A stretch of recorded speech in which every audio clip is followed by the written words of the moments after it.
Hello and welcome to Grinding Meeting number 31, Self-Sabotage, Collateral Damage, and Conscripts. I am just going to be riding Flight Pass as the background. A little trip from Silver Moon to Booty Bay will get us started.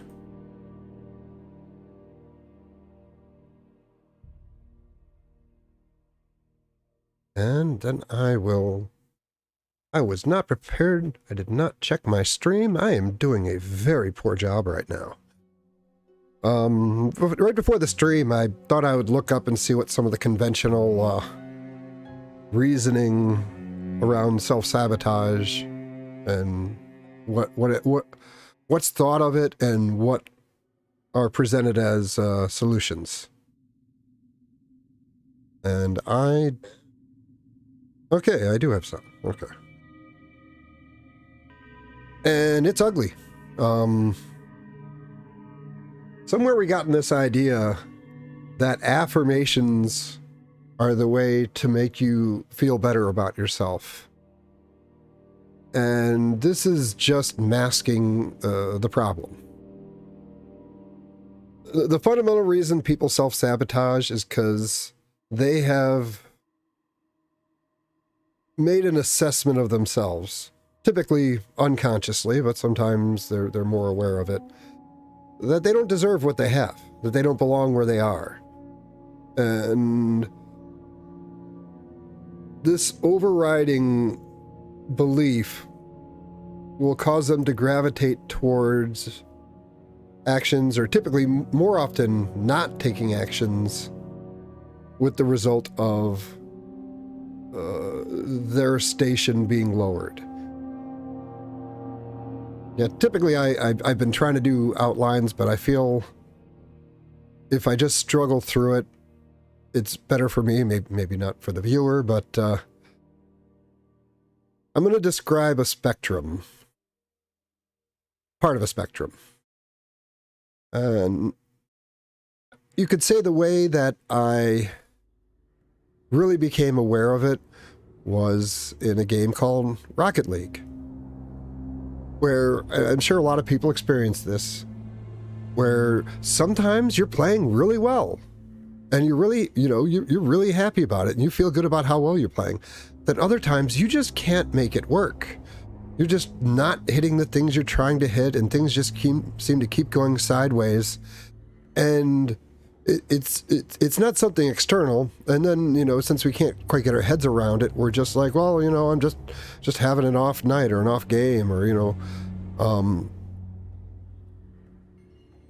but the kind of cool thing is that I noticed was you can watch your MMR, your matchmaking rating, roughly like rank, but it's the value used to match you up with other people. So it's both in ranked and unranked play. And I would see that the times that I was playing well, and it was usually be, clustered, like one day I'd be playing pretty well, and then maybe for a day or two I'd be playing like crap, and then I'd see that I'm playing well again. You can just see see the line moving up and down. And I realized that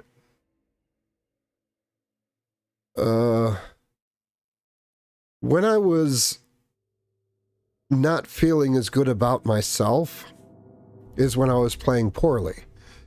And when I was feeling pretty good about myself is when I was playing well. So if I started playing, I decided that if I start playing, I'm not going to keep playing if I'm playing poorly. I'm going to try to figure out why, essentially, I'm unhappy with myself and sabotaging my ability to play. I didn't know, a lot of times I would figure it out because I would go down and compare the dates. It'd be like, oh, that's when I got, this thing at work happened and I got screwed over and I was really not happy about it. Or, well, I was supposed to do this thing and I didn't get to it and I'm not really happy with myself for procrastinating until it was too late to do anything about it. But then other times I would see peaks and be like, well, what happened there? It's like, Oh, that's when I finally took care of that thing that I'd been meaning to take care of for a while and I've been procrastinating on. I finally did it. I didn't think it was that big of an event. It's like I should have had it done a while ago. It's not something to celebrate because all it does is mark off how long it took me to do the thing I should have done. But how you feel about yourself on an unconscious level doesn't respect your conscious opinions. So I changed strategies. If I found that I was playing badly, I would stop playing, try to figure out why, and then try to mark something off the list, like something that I needed to take care of that I haven't been, even if it wasn't anything that big. I found if I, I don't know, clean the bathroom or, respond to that email or file that thing that I was supposed to do, or, just basically check something off the list of things, and it's the list of things you should be doing, but you're currently not doing. You can just check something off that list and then go back to playing. It's amazing the difference. Because it was me. It was a deeper part of me sabotaging my ability to play because of a negative self-judgment that I wasn't aware of. And I know I've said this before, but I'm not that good at video games. And when I'm playing people a third of my age who are, more precise, faster, better reaction times, I realize that if I'm going to be competitive in this, I need to be able to predict what people are doing further in advance. Also, develop a lot of techniques to offset that, but for the most part, just being able to predict what people are going to do. And when I invested a lot of time in that, and that's kind of a thing that I do where if I engage with a system, a complex system long enough, I start to get intuitions on the nature of the system. And I'll notice myself taking actions, and then I can kind of, that benefit me, and then I can kind of reverse engineer why it was I did that, and essentially bring that understanding into the conscious realm to where, oh, okay, that's why they're doing that, and that's why they're doing that, okay. And a lot of it is like understanding yourself, because you and other people just aren't that different. You're doing almost all the same things, just in different extremities and different frequencies. And the same self-sabotage model where I was sabotaging myself but didn't understand why or how I was doing it, I recognize this behavior in other people. And I'll stick with Rocket League, and this comes back to the title of the stream, which is Self-Sabotage, Collateral Damage, and Conscripts. There are people who will play, and they are in what I call a self-sabotage mode.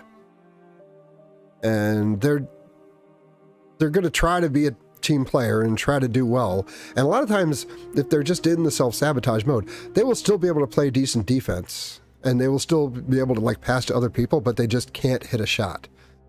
Like every time it comes down to them doing something that would make them look good in the game, it doesn't happen. That's level 1. Level 2 is when they are in a state to where they don't make a distinction between sabotaging themselves and sabotaging their teammates. And this would be the collateral damage range. Because even when I was playing badly, before I kind of figured out the system, I would still be of value to my team. I noticed that I would have problems on offense, but my defense was always solid. And that's what I noticed. That's what it was when I used to play a lot of basketball when I was in high school and shortly after high school. If I wasn't playing well, I could still have good defense, and my passing skills were good, and my situational awareness was good. I just couldn't land a shot. So that I would call that the level 1. And the level 2 is where there's an old line that says, "Misery loves company." And it is very true. If you're going to be miserable, it's a lot easier to be miserable if there's other people experiencing that misery with you. Where it becomes toxic is where they seek out other people to conscript into their misery. Because if the team's doing well, but you're just doing badly, that's upsetting. It'd be, you know, they'll just drag their whole team down. And this is where the two most common forms of like team sabotage in the game is where they will have an approach on the ball without it really being any kind of real challenge on the ball, and will either just drive by or make this very weak attempt at the ball that isn't anywhere near their skill level. Because, you know, the matchmaking rating is based on how well you've played, you know, recently, you know, weeks or whatever, well, number of games. And suddenly they're playing several ranks below their actual skill, but contextually. And basically whenever it's there, you know, it's kind of like a volley in tennis in like twos. Like, if you hit the ball back really weakly, then the people on the other team have a chance to really slam it. And if, you know, and if you hit it right, they'll be slamming it at your teammate. And then your teammate's the one who looks like they're bad. And this is where, you know, things start getting much more toxic, to where they are essentially trying to make you pay for, I hate to use the word sin, but this cumulative negative self-judgment that they've acquired that would typically cause a more healthy person to just kind of self-sabotage. They've moved into a range to where they're actively conscripting people to suffer, not just with them, but for them. I did a video on a stream a while back, pseudo-sociopathy, and I go through a few books, and I talk about Stalin and World War II a little bit. But part of what happened there is this the thing, in my opinion, is that everybody, the whole system got into a mode of just trying to make everyone else pay instead of you. You know, anyone but me sort of thing. And a funny thing did happen in Rocket League. I had to leave the game for a while because it was just so incredibly toxic. It was just super rare to find cooperative players. Virtually every game would have one or two, often 3 or 4 people actively sabotaging each other. And once you get, once those people dominate the landscape, it becomes a very different thing. Because then anybody who isn't in that mode stands out, and then they tend to dogpile you. So I had to leave the game, and I hadn't planned on coming back. But it occurred to me, a prediction that I had made about what would happen when Epic Games took over Rocket League. And they kind of resented that they had to still support it on Steam, is that I predicted a few things like, well, they're going to have new features or new things available that you're not going to be able to get through Steam. You're going to have to get the Epic launcher and get the game through them, and that they would, you know, slow down the updates going to Steam and basically just make their lives miserable of people playing on Steam, trying to force them over to the Epic launcher.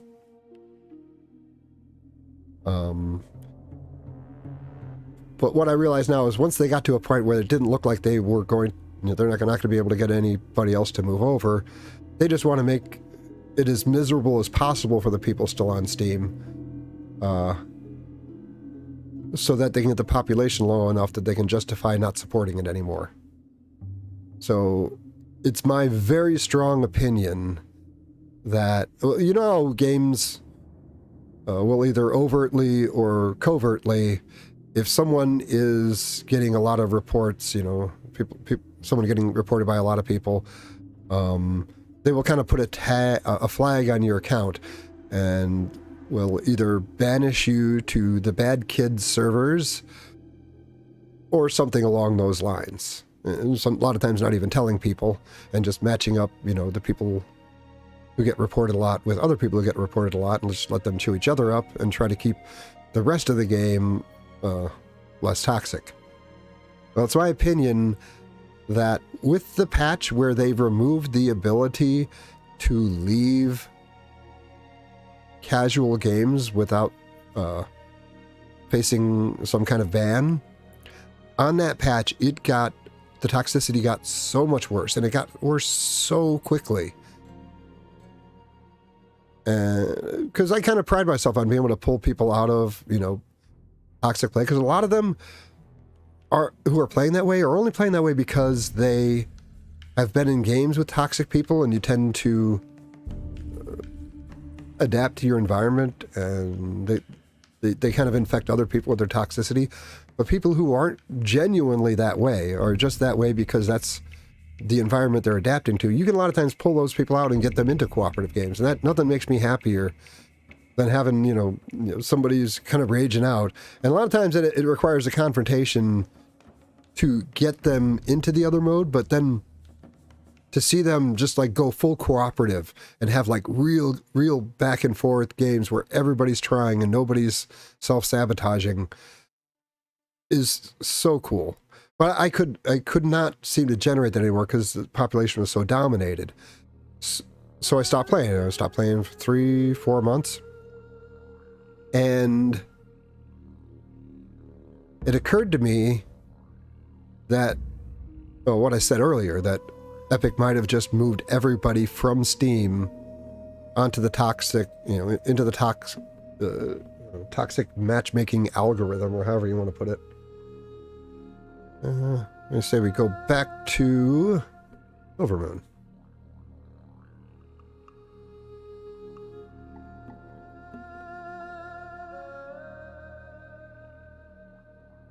So I created an Epic Games account, and it was still worse than, before the patch, but not much, and vastly better than playing on Steam, which pretty much validated my hypothesis that they had moved everybody on Steam and basically, flagged them for being matched with the toxic population instead of the general population. And it's been a lot better lately. I know this is a bit of a diversion, but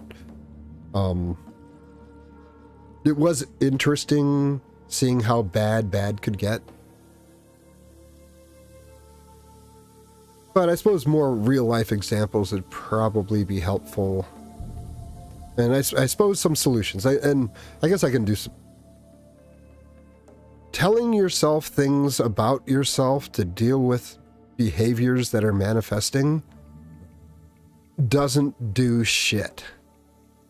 It's like, they used to make fun of it on Saturday Night Live back, when Saturday Night Live was funny. They had the guy doing the affirmations in the mirror, like, you're good enough, you're smart enough, and gosh darn it, people like you.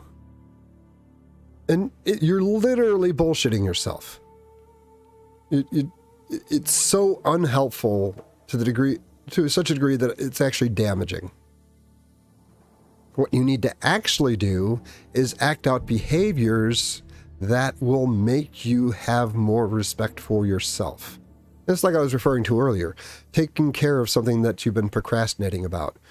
And a lot of it is just realizing what behaviors put you into that state. Like, if you can stop doing the things that make you not like yourself, that's or at least, some subset of them, that's a lot easier than trying to deal with it after the fact. But even if you're just using this to try to be, if you want to improve your rank in a game, you can literally just go check something off the list of things that you've been procrastinating on, and you will play better. I guarantee it. Because the self-sabotage is completely unconscious. And it is amazing, because, and I see this in World of Warcraft too. Hey, I'm actually talking about the game I'm playing. Sort of playing. There is a person in my guild who is basically full of self-hate. And they will sabotage the success of dozens of other people as basically conscripting them into misery by having oopsies that wipe the raid. on a regular basis. But it has to be matched up with this other strategy of, oh, I'm trying and I'm having this hard time, and I'm doing my best. I want to learn to get better, and oh, I'm just so sorry, and it works, and people let that person just do it over and over again. And I'll hear, I don't join in because I don't want to get drawn into it, but I will hear people talking about this person. And it's like, I know what's happening and I know why it's happening, but there's really no good way to communicate this to people. One thing that's worked really well since, I believe that Rocket League is an analog, a microcosm for human interaction. The way people interact with each other, this is like a simpler version of it. And what's true there will be true elsewhere, although it will obviously manifest in different ways. Once you get kind of the, distill down the base pattern of how this is done, you can see it like everywhere. And it's a bit about, stealing other people's time, which is a better way than saying wasting it. And I know it's like, oh, wasting people's time, ooh, evil. But if you think about it, like ending another person's life, is the ultimate taking of their time. And dragging out your interaction with a clerk when there's, 5 people behind you, obviously isn't murder. It's just at the other end of the spectrum where you've stolen a little piece of their life. So if you're in a raid and, you need some other people to experience, and I called it in the other stream, vicarious self-punishment. Like, you are a bad person, and you've judged yourself to be a bad person, a very bad person, and you know that you deserve to suffer. There's a weird mechanism where you can cast your sin onto other people and make them suffer as a way of coping with your negative self-judgment. And in the thumbnail, it had this drawing of the old Hebrew ritual, ancient Judaism, where you would, as a ceremony, cast your sins, basically say out loud your shortcomings and the things, the bad things that you did, and cast them onto a lamb. And everybody would go through this, and then you would execute and sacrifice the lamb. And this is an extreme example, but like I said, what these things actually are can't be described with language. They can only be described through analogies. And that is sort of the core analogy of someone who's moved beyond self-sabotage and is actively searching for other people to suffer and experience misery and have their lives wasted for what you did. Another thing it analogizes to is road rage. I was fascinated with it for a while, and I didn't entirely understand why, watching videos on it. But this is a place where people can find other people to basically be jerks to, and you'll see someone who'll go from zero to red line, over almost nothing. Somebody been driving along and somebody doesn't check their blind spot and kind of starts moving over, and then they honk oh my god, and it's dude, your response is not proportional to what that person did. But you are the first person reacting to the second person making a minor error. They are actively hunting for someone that they can get into a conflict with and turn them into the sacrifice. And it's kind of like two losers trying to figure out who has to get up on the altar. And that's a lot of what Rocket League is. You'll have two ragers on the same team, and they usually go after teammates. It's much more rare for conflicts to occur between teams, it's usually between team members. And they will just get into it because they're each trying to make the other person the bad. And the bad is just, like I said, there isn't language for a lot of this. You can only kind of analogize to it. So I guess with the advice, it would be, you know, try to step away from yourself. Try to become detached from your own narrative. And try to examine what, you know, the things you've done as if you're looking at another person. And if you can make even just like minor changes in the reduction of doing things that cause you to have a negative self-opinion, the self-destructive behavior will diminish proportional to you reducing the things that cause the negative self-judgment. Like standing in front of a mirror and telling yourself that you're awesome doesn't freaking work. And I don't know why it's still such a thing.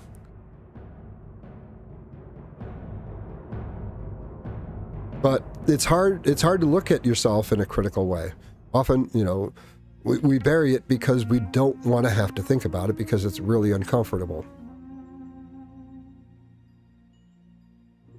A while ago when I first started down this path, this would be over 10 years ago, I would make a deal with myself. Okay, having the conscious experience of your negative self-judgment is really uncomfortable, but it is a type of misery, and willingly facing that kind of misery, it has a nobility in and of itself. So you have earned some right to cut yourself slack. Simply acknowledging the problem is part of the solution. And that alone will reduce some of your negative self-judgment. Another thing you can do is, if there's something, like there's this thing that, you know, you do, and you know you do it, and you know it's bad, and you don't really like yourself for doing it, but you can't seem to make the changes you need to make to get yourself to stop doing it, you can make a deal with yourself. Like, okay, I can't seem to make any forward progress on this, but what I can do is make progress in this other area that I also need to improve myself on. And as long as I'm improving in this other area, I can grant myself a reprieve from the negative self-judgment for the thing I can't seem to do anything about.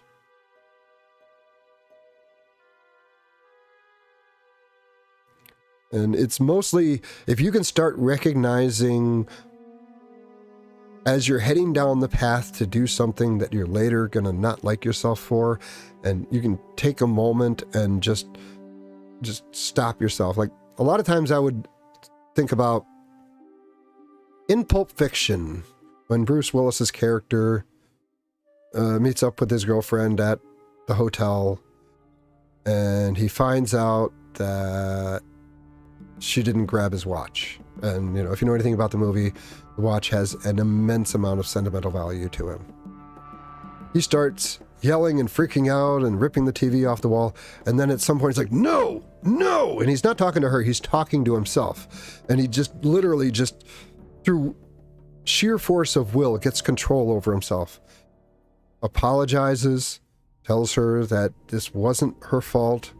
He owns responsibility for not making it clear enough to her, and then he goes to get the watch. And it's a rather extreme example, but if you can recognize that you're heading down a path that you don't want to head down, if you got to scream in your head no, or even out loud to get yourself to keep from doing it, that's a worthwhile thing to do. Even if it seems silly, might make you look stupid. And once you can break the cycle once, it gets easier. Not a lot easier, but a little bit easier. And I guess I'm just saying, if you finding strategies to be a less bad person gives you less negative self-judgment that you have to cope with. So I guess I can conclude with, there's a list. There's a list of things that you should be doing, that you should have done a while ago. Things that it bothers you, that you almost start to think about, and then you just bury it and then think about something else. If you can just pluck something off that list and just get it done, or at least make some progress on it, or even just acknowledge that it's something that you need to do, you'll like yourself more. And if you like yourself more, you'll play games better. This has been Grinding Meeting number 31, Self-Sabotage, Collateral Damage, and Conscripts.